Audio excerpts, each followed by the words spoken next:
Welcome to the ASCO Daily News podcast. I'm Geraldine Carroll, a reporter for the ASCO Daily News. My guest today is Dr. John Sweetenham, Associate Director for Clinical Affairs at UT Southwestern's Harold C. Simmons Comprehensive Cancer Center. Dr. Sweetenham also serves as Editor-in-Chief of ASCO Daily News. He joins me to discuss compelling approaches in cancer care featured at the ASCO Annual Meeting, including key studies on financial toxicity, trends in oncology drug revenue, disparities in clinical trial accrual, and the impact of the COVID-19 pandemic. Dr. Sweetenham reports no conflicts of interest relating to our discussion today. Full disclosures relating to all episodes of the podcast are available at asco.org/podcasts. Dr. Sweetenham, it's great to have you on the podcast again. Thanks, Geraldine. It's good to be here. There's been a lot of interesting research on the impact of the COVID-19 pandemic on patients with cancer. Sadly, the pandemic caused the postponement or cancellation of countless screening procedures. Abstract 6501 looks at the impact of the pandemic on stage presentation of breast and colorectal cancers. What can you tell us about this study? So I think this particular study is very important because it is a confirmatory study of observations that have been made in other environments. But in this case, it's a single institution study from UC San Diego. The basis of the study, obviously, is that screening programs have really been critical in reducing death rates from certain cancers, and breast and colorectal cancer would probably be the best examples of that. And as we know, during the pandemic, many people postponed or canceled their screening procedures. And so there have naturally been concerns about what that will do to stage a presentation in an anticipation that we will see more patients eventually showing up for our services with more advanced stage of disease. So in this study, the workers at UC San Diego looked at their patients who had been treated in the years 2019 and 2020. And the treating clinicians used stage of presentation, which was determined by standard AJCC staging modules pulled out of their electronic medical record. And they did a pretty straightforward comparison of the stage distribution for their patients between 2019 and 2020. And they focused especially on colorectal and breast cancer because those are diseases where screening is known to have a significant impact. The interesting data from this study are that the total number of new patient visits for cancer during 2019 and 2020 were actually remarkably similar. And if you look at the stage distribution across all cancer types and compare 2019 and 2020, there really isn't very much difference. But what's disturbing is that for patients with breast cancer, they observed a lower number of patients with stage 1 disease, which reduced from 64% in 2019 to 51% in 2020, and a higher number of patients presenting with stage 4 disease, which went from 2% to 6%. And very similar, very similar trends were seen for the patients with colorectal cancer, where they saw a decline in stage 1 presentations and an increase in stage 4 presentations. So these are, again, confirmatory data which highlight the problem with delayed screening. The investigators mentioned that they're going to continue to follow these numbers closely and a plan to present data from their experience in 2021 as well.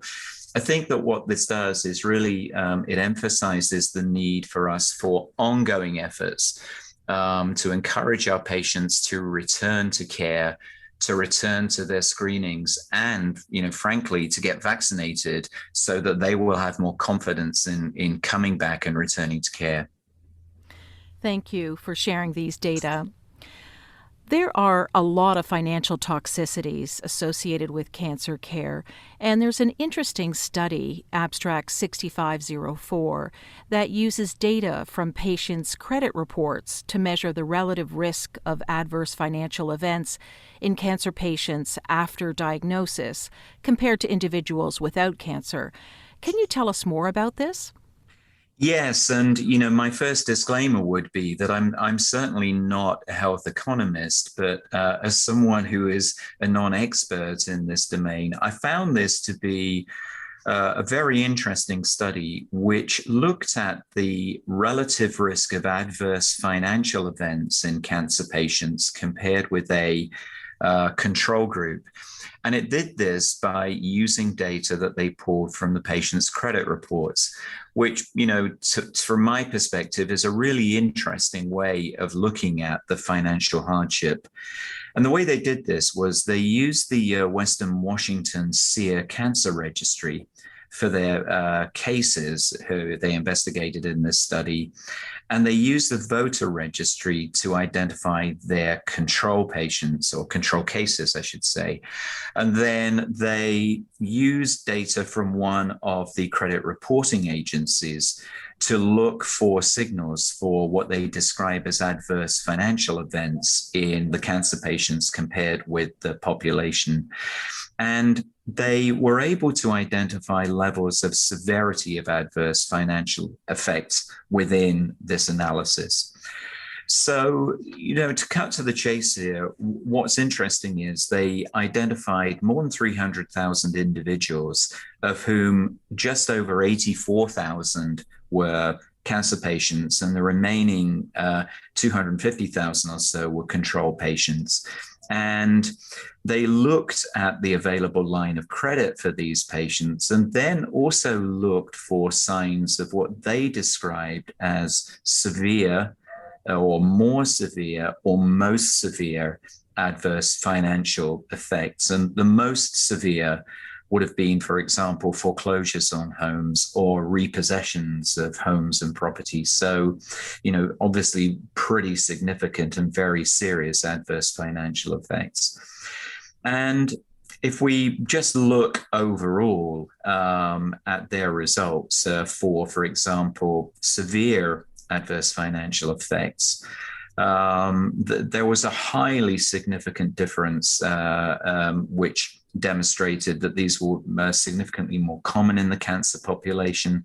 The same being true for both the more severe and the most severe adverse effects. And so, in a way, you could argue not surprising, but I think it puts some numbers around the fact that there are long-lasting effects financially for our cancer patients, for a significant proportion of them, as a direct consequence of their diagnosis, and compared in quite a robust way against a non-cancer population. And these are real life and very long-term consequences. So something that we just have to keep uppermost in our minds as we're planning the financial advice and the financial navigation that we provide to our patients during their cancer journey. Absolutely. Well, let's focus on the price of cancer drugs. Abstract 6505 looks at trends in oncology drug revenue among the world's major pharmaceutical companies. The study's authors cite a 70% increase in the number of clinical trials for cancer drugs over the past decade and a substantial increase in the price of cancer drugs. In fact, the study found a 96% increase in sales revenue from cancer drugs among the world's top pharmaceutical companies over the past decade.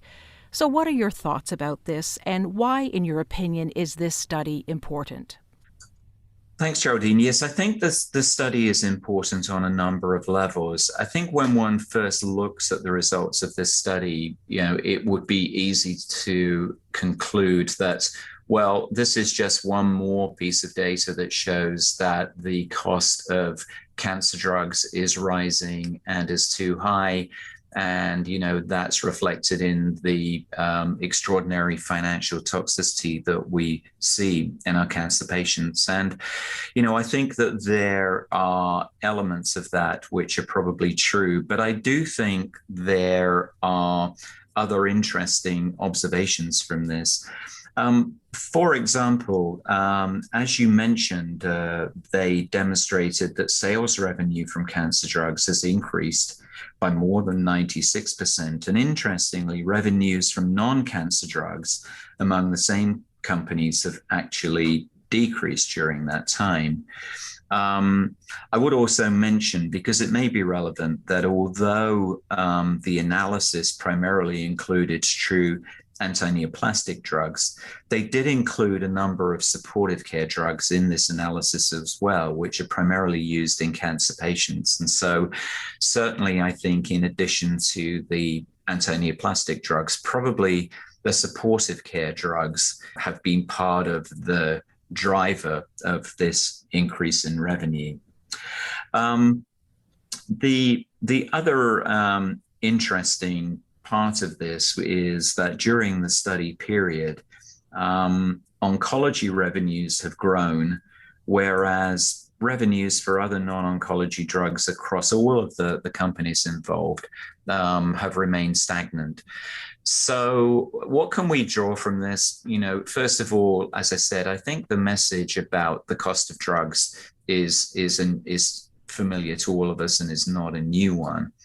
I think it is very interesting that there's been a 70% increase in the number of clinical trials of cancer drugs. And I think what that's telling us is that clearly there has been enormous activity and substantial opportunity for the development of new cancer drugs. So as we look at these numbers, I think, one of the positive spins to put on this is the fact that there are a lot more anti-cancer drugs coming online, a lot more trial activity. And in the long run, I think that has to be good for our patients. And, we should be, to some extent, reassured by the fact that there are so many more drugs. I think also, what's interesting, although I certainly wouldn't kind of editorialize over this, is the fact that this apparent explosion in activity and revenue around anti-cancer drugs has apparently been, at the relative disadvantage of patients with other diseases. Not really, I think, for us to comment on that from what I classify as an editorial perspective. But I think the message for us and for our patients from this study is mixed. That yes, there does seem to be some imbalance in terms of the amount of revenue generated out of these drugs. On the other hand, there are many of these agents now in clinical trials and on the market that weren't there a number of years ago. And overall, I think that indicates the positive side of the story. Well, I'd like to address a very important and timely topic: access to care. Abstract 100 reports the outcomes of a 5-year initiative of community outreach and engagement to improve enrollment of adult Black patients in clinical trials. How would you assess this initiative? I think this initiative and the results that they've produced really underlines, more than anything else, number one, the complexity that is involved in addressing this issue and the sort of multifaceted approach one has to take to minority accrual. And secondly, it underlines for me that there's no quick readout. One has to wait a while to see the effects of this kind of intervention. And there have been successful attempts to improve minority accrual to clinical trials. There are many ongoing initiatives. What struck me as being interested about this study from the University of Pennsylvania was the kind of multi-pronged approach they took to this. So, they report that in 2014, Black residents comprised 19% of their population, 16% of the cancer cases seen in the Philadelphia area, but only 11% of patients at the Abramson Cancer Center at the University of Pennsylvania were Black. And the number of Black participants who are accrued onto their treatment and interventional studies were relatively low, ranging between 8% and 13%, depending upon the type of study. So they developed a center-wide program with, a number of key elements, which included tailored marketing. They had plans within each individual protocol for how they were going to enroll African American patients.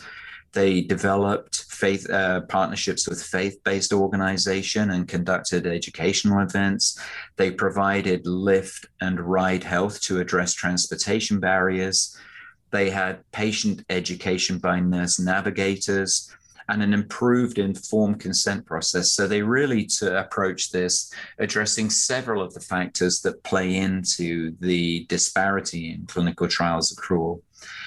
And what they found is after 4 to 5 years of taking this approach, the percentage of Black patients seen at their center had increased to 16.2 from 11.1. And when they looked at their percentages of African American patients who they'd accrued onto their trials, it was really quite substantially increased. So if you remember, prior to this intervention, the range was from 8% to 13%. At the conclusion of this study, the rate was from 22% to 33%. So they'd seen a 1.7 to 4-fold increase in 5 years. So I think that this persistent, multi-pronged approach addressing many of the factors that play into these disparities was really interesting, and it demonstrates that to really make a significant impact on some of these disparities requires a lot of work over a long period of time. And as I said, the readout may not come immediately. It takes a while for the effects to truly be seen. Exactly. Some great approaches there for people to look at in Abstract 100. Well, my final question relates to concerns from health insurers that clinical trial participation can increase the total cost of care for patients.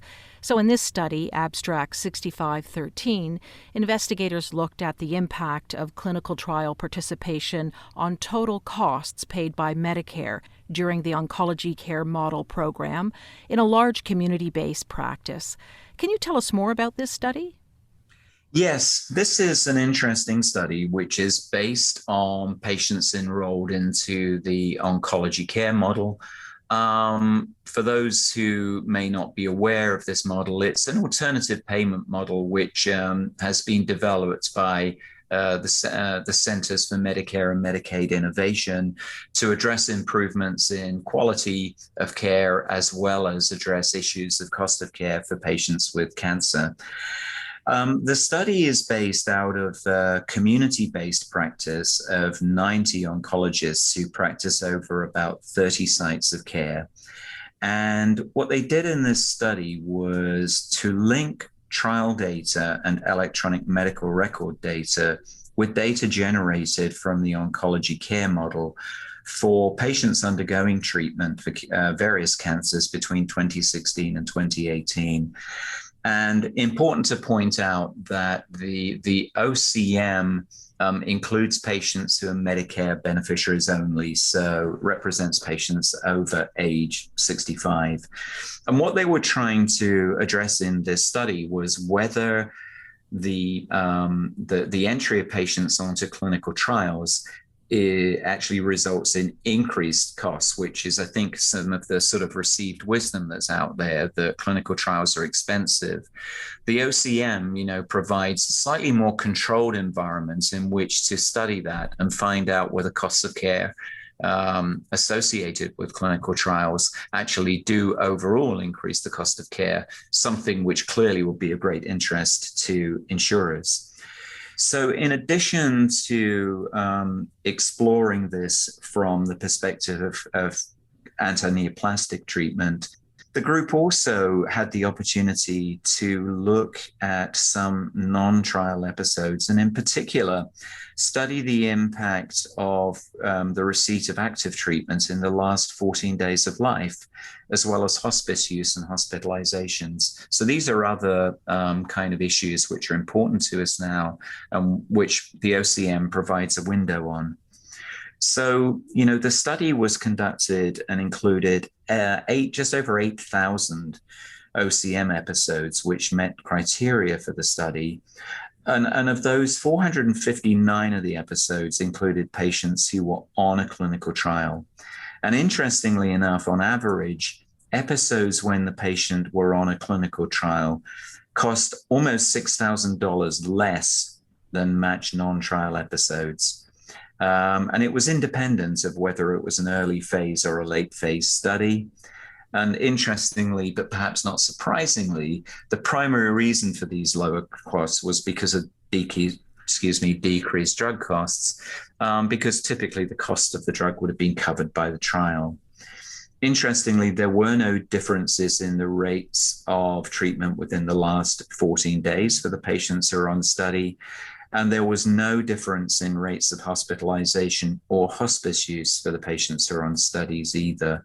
So the take-home message from the study was that the inclusion of patients in a clinical trial actually overall led to a reduction in Medicare costs for Medicare beneficiaries. And so that it didn't support the concern that many third-party payers have that entry of their covered patients onto clinical trials actually costs more. Just one possible note of caution is that this was a community oncology-based practice, and it's possible that the breakout of patients on early phase versus late phase clinical trials might have been very different from what we might encounter in a more academic oncology setting. But nevertheless, I found this to be an important study, which, to some extent explodes a misconception that putting patients on studies costs a lot more money. Absolutely. Well, Dr. Sweetenham, thanks for highlighting some really interesting studies on a range of very important issues impacting the cancer care community. Thanks, Geraldine. A pleasure as always. And thank you to our listeners for your time today. If you enjoyed this episode, please take a moment to rate and review us wherever you get your podcasts.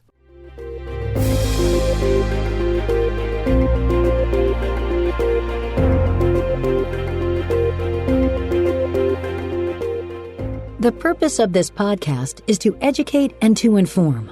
This is not a substitute for professional medical care and is not intended for use in the diagnosis or treatment of individual conditions. Guests on this podcast express their own opinions, experience, and conclusions. The mention of any product, service, organization, activity, or therapy should not be construed as an ASCO endorsement.